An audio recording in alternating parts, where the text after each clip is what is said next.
What is a cell? Cells are the basic functional and structural unit of life. What that means is that you, I, your pets, and your home plants are all made up of cells.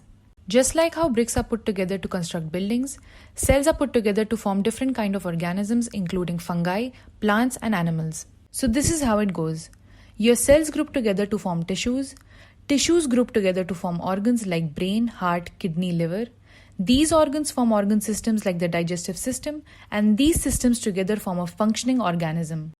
Time for some flashback. How was the cell discovered?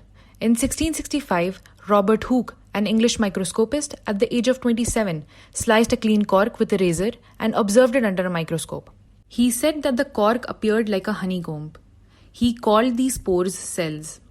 That is how the word cell was coined. Around the same time, Antony van Leeuwenhoek, a Dutchman who sold clothes and buttons to feed himself, built simple microscopes in his leisure time. He studied a drop of pond water under a microscope and observed animalcules moving around. These animalcules consisted of bacteria, protozoa, and tiny animals. Leeuwenhoek was one of the first microbiologists and microscopists of his time and was later called the father of microbiology for his notable work in his field. That's all for now. Bye.